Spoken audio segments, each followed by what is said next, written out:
பேரன்பு கொண்ட வாக்காளர் பெருமக்களே, உங்கள் அனைவருக்கும் இனிய காலை வணக்கங்கள். நான் உங்கள் சுரேஷ்குமார்.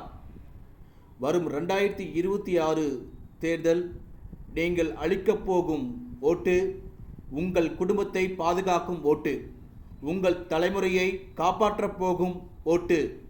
உணர்ந்து சிந்தித்து வாக்களியுங்கள். தமிழக மக்களே, தாய்மார்களே, சகோதரிகளே.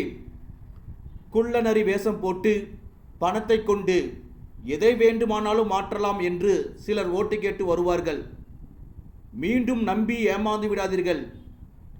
இலவச அரிசி பருப்பு தருவோம் என்பார்கள், இலவச வேஷ்டி சேலை தருவோம் என்பார்கள், மாதம் 1000 ரூபாய் தருவோம் என்பார்கள், கொலுசு, அண்டா, மிக்சி, கிரைண்டர் தருவோம் என்பார்கள், ஓசி பஸ் தருவோம் என்பார்கள், TV, scooter, mixie, fan, mobile, car கூட தருவோம் என்பார்கள்.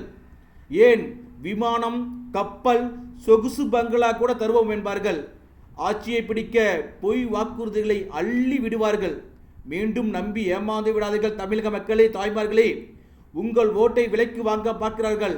விலை பேசி கபட நாடகம் ஆட பார்க்கிறார்கள். மீண்டும் நம்பி ஓட்டு போட்டு விட்டால் தமிழக மக்களின் குடும்பங்கள் மீது வரிகளை சுமத்தி அந்த ஒரு குடும்பம் மட்டும் தலைமுறையாக சொகுசாக வாழ கொள்ளையடிப்பார்கள். நம் குடும்பமோ குழந்தைகளோ மீண்டும் நடுத்தருவில் தான் நிற்கும்.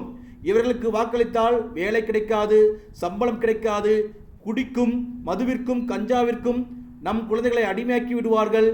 சட்டம் ஒழுங்கு என்று இருக்காது, கொலை கொள்ளை பெருகும், நாம் வாழவே முடியாத சூழ்நிலை உருவாகும்.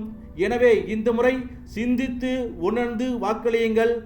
மக்களே, தாய்மார்களே, சகோதரிகளே, உங்களை மன்றாடி கேட்டுக்கொள்கின்றோம். பாரத பிரதமர் மோடி அவர்களின் நல்லாட்சி தமிழகத்திலும் தொடர, மண்ணின் மைந்தர் புரட்சி தமிழர் எடப்பாடியார் அவர்களின் ஆட்சி மலர, தமிழகத்தில் தேசிய ஜனநாயக கூட்டணி வேட்பாளருக்கு உங்கள் வாக்குகளை சிந்தாமல் சிதறாமல் வழங்குமாறு அன்போடு உங்கள் பொற்பாதம் தொட்டை வேண்டி கேட்டுக்கொள்கின்றோம்.